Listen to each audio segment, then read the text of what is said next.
Welcome to this third episode of the Social Chase, where we have open discussions about social challenges of having autism and other special needs.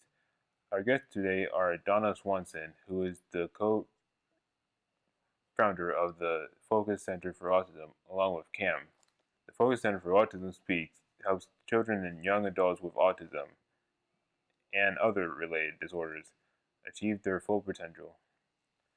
Thank you both for joining the Social Chase today. Thanks, Chase, for Thank having you. us. You're welcome. Yeah, thank you. Okay. Some people think that you have a child on the spectrum, Donna. And I don't. I fell in love with people. I used to have a private practice, and I fell in love with kids on the autism spectrum, and I've never looked back. Focus Center for Autism is going to be 20 years old in 2020, and we provide services for kids on the autism spectrum, and we also have a special education school, the Fresh Start School, which we're very proud of. It's been in existence now for 3 years, and we have 2 residential programs. One is for teenagers in Barkhamsted, 14 to 21, and then we have a supportive housing program, which Cam is in. And that's a DEMIS program for kids with autism and also have trauma. And we're very, very happy to be here, Chase. Thank you. You're welcome. Thanks. Yep. Autism, you asked sort of what autism means. Autism to me means everything. I just love the people. I love to help people on the autism spectrum. They just are so honest and so caring and so real. And I love them. I understand them, and they make my heart happy. Cool. Very nice. Did you want to ask some questions to Cam? Yeah. Cam, can you share how autism has impacted your life? Well, autism has affected my life, basically, with my anxiety and basically mentally and socially. I wasn't really the popular one, basically of my time, and I was basically, kind of socially awkward and all that. But to me, I honestly think that, over the past 21 years of my life since I was first welcomed to this world, I feel like, I've basically come a long way and I finally can consider myself to be a part of, society, basically being so, social now, and I can consider myself a good, leader of the autism community.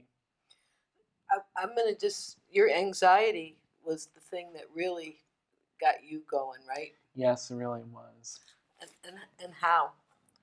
Well, the anxiety really got me going because it started how, I guess transition was tough, and I, over the past last year, I experienced a loss in my family, which was my mother, and that also was I knew after my mom passed, I knew I had to overcome it and just get better. And if there's one thing that I'm happy about is that I have adjustments in medication, and that also 2019 has been a comeback year for me, and I feel like a new leader of Focus, and it's I'm just glad to be a new person with my transformation.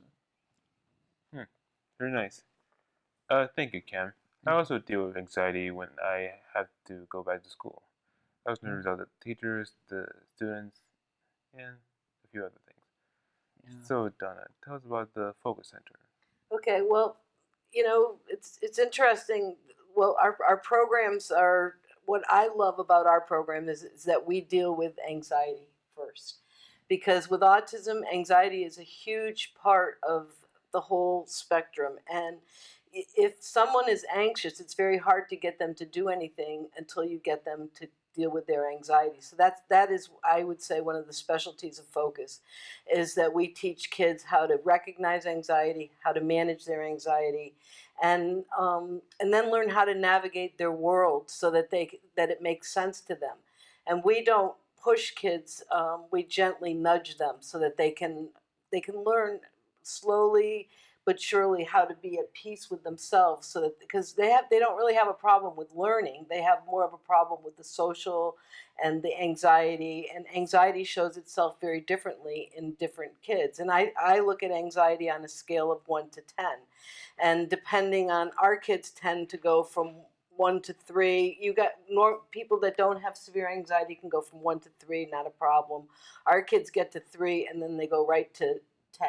So they have like either they go outside and have a meltdown, or they go inside and they have a shutdown.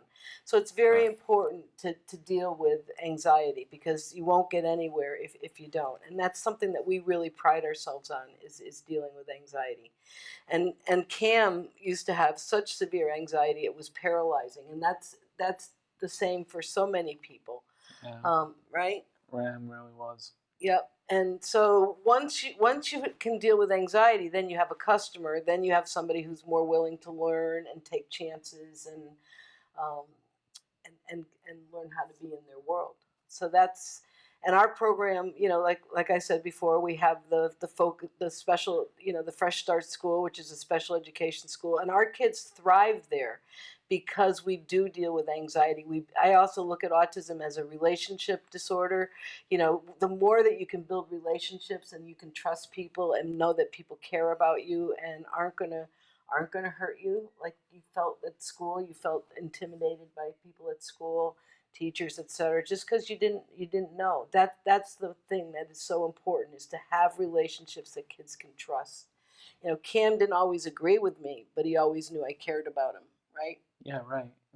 So anxiety's real, right? Yeah. And it can cause a lot of issues, and I think that's something that everybody needs to really understand, because that's what it's all about to me.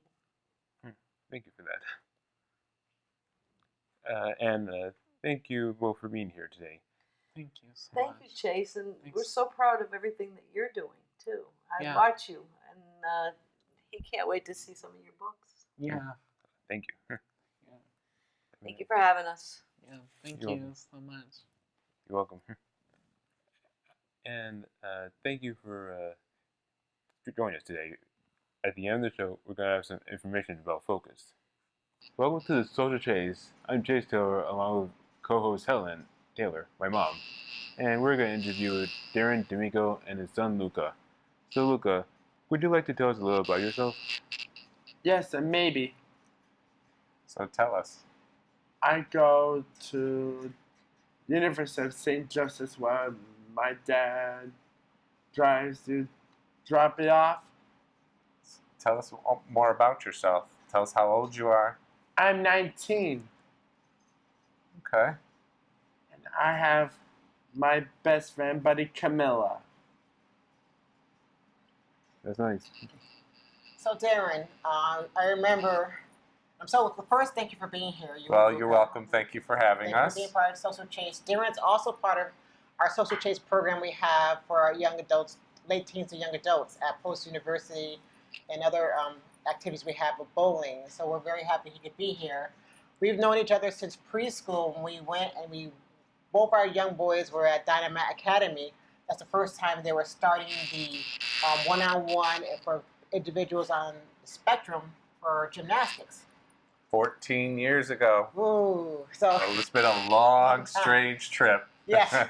So we both have long journeys, and Darin's going to be here to share his journey with us. So Chase asked Darin some questions. So Darin, when was your son diagnosed with autism?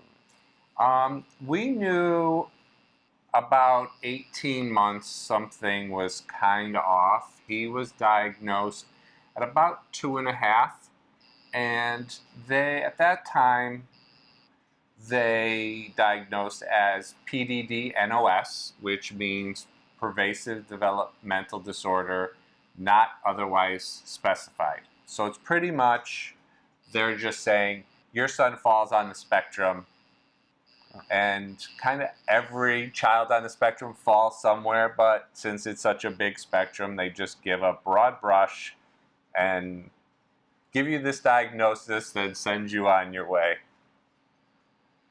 So we knew early on, we knew before 3, and we started birth to 3 in the home for a little less than a year. And then he went up to Bucks Hill Annex and started our journey with ABA and all sorts of therapies. We really tried to incorporate anything we could find. We were open. We listened, or we were open to hear or try different things. Right. So at the Bucks Hill Annex, were you with Dave Galloway's, Dr. We David were. Galloway's program? Dr. Galloway was just getting his feet wet. Right. He wasn't there when we started. He came, I think, either halfway through my first year or our second year. Okay. He when we started, the Waterbury school system ran their special ed. Then they hired the firm that Dave worked for, and they came in. And we had gone through the Waterbury system till Luca's 7th year. Okay. Okay, because we were in Dr. David Galloway's program, and he was in the regular special ed, and a teacher pulled us aside and told us about Dr. David Galloway that we didn't know was there, and that's how we got involved. And so that was like a big Mister? saver for us. Yes. You mean 2006 or 2007? Yes. That's when we started, the gymnastics? It's a gymnastics. Well, okay, yeah. That you were born in 2000, so yeah. Mm-hmm. All right, Chase, another question for Mr. Darin? How has this impacted your life? Well, it's impacted our whole life, my whole family's life, many ways. It's really, you do everything different. You find ways to make things work. When you start this journey, thankfully now there's a lot more help out there. People have gone through it before. But when we were doing it 19 years ago, we were finding our own way. So it affects from the littlest thing on how your child does self-care, brushing the teeth, what steps they have to do, to the large things when you have to go to a family outing, or you want to go out in public, or you want to prepare for something that a neurotypical child, you could just get them in the car and go. It's a lot of preparation, and you have to find what works for you. What works for Luca may not work for you, Chase. Oh. You, in your brain, may say, this is how I feel safe and at ease to do something, where that could make him anxious. So there's no manual to read. You have to trust your kid. You have to listen to his body language, or listen to maybe he's not verbal, but there's always a way your child can tell you what they're trying to get across. So listen to their body language. Can they write it down? Are they verbal? And then you make a plan on how you're going to do something. So, Mister, yes. what's a body language? What your face says, or how if you're shaking like you're angry, or if you're sad, I kind of watch how you're feeling and kind of say, hey, this is how we're going to do it. Yes. Okay. So it affects, and as he's gotten older, it affects more, because you hoped at one point to give a lot more freedom than sometimes you're able to give. So it affects us a lot. So I remember that Luca was very quiet, like Chase, and Luca speaks way more words than Chase does now. What do you think might have worked for you? What worked for us is we did something called sensory learning therapy, and it helped us with his verbal skills. And because we went through at 3, sign language, and What do you say? when you were real little, we would do sign language with you to try to get you to talk to us. Do you remember that? Ah. So we did that. Love you. Very good. So we did that. Then we did another therapy called the Sunrise therapy. And not to go too far into it, but we are all about pulling our children into our world. Right. This therapy was we enter their world. Right. Get them safe with us. And I think most of the people out there watching this have a gist of what autism is. But if you don't, kind of picture you're dropped off in a land where you don't speak the language, no one can understand what you're saying. You have a lot to say, but everyone else understands themselves, but they don't really get you, and you can't get them. So when he was 6, we did Sunrise, which my wife, other family members, his uncles, his aunts, cousins, we used a lot of people. And for 8 hours a day, we would lock ourselves in a therapy room. And there was no electronics. There was no other stimuli. And if he was rocking and moaning, we were rocking and moaning. And if he was doing something, we were doing something. And as time went on, he would see, we're not trying to say, quiet hands, don't do that, quiet hands. We were just doing what he was doing. And then when we would put a book out or a game, sooner or later he would become interested, and then we would play with him. So that helped a little bit. And then we went to, a little later on, we went to a doctor in New York, and she did sensory learning therapy. And it's... again, to kind of make it a little briefer, the synopsis, it overloads your senses. So hopefully when they kind of come back together, maybe a clearer path. So he was on a table that slowly went round, or it went this way, in a pitch black room with headphones that blocked all the sound and played a very low classical music, and then bursts of light, different colors of light would be in front of him. And he would do that for, we did that for about 21 days or something. And halfway through, all of a sudden, we were driving home from New York, and he was singing in the background, and kind of, then we just built from there. I never knew. That's great. That's really good information to know, because we just don't know what's going to work for our children. If you're just starting this journey, Right.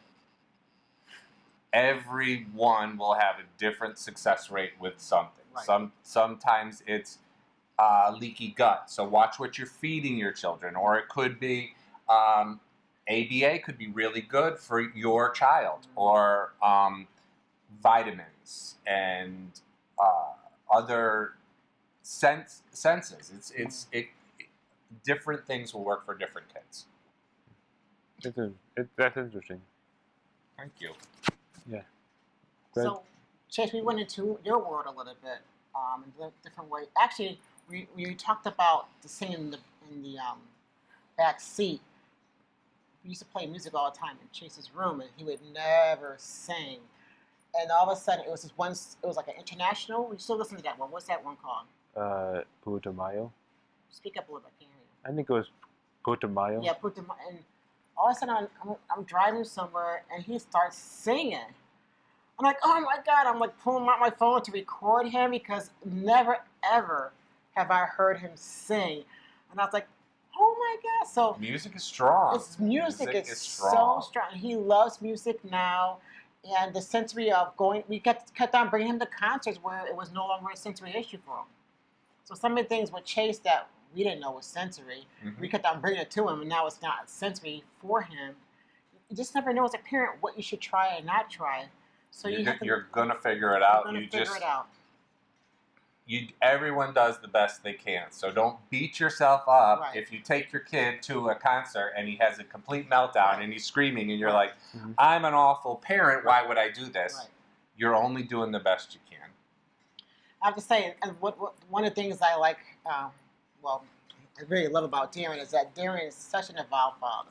He's like there 100% for Darin everywhere that I see him. No one is more involved than you, Helen. So Well- let's give you credit. No, it's not about me. You are a Wonder Woman. I mean, the fact that no one's perfect, but let me tell you, I'm not you perfect. get out there and you do it. Yeah. You don't wait for someone to do it for you. Say, let's figure it out. Yeah. And you should be very proud of yourself, because I think Chase is really lucky to have a mother that's just going to say, well, we'll do it. We'll figure it out. We'll make it happen. I don't know how you flip this. I was talking about you, Darin.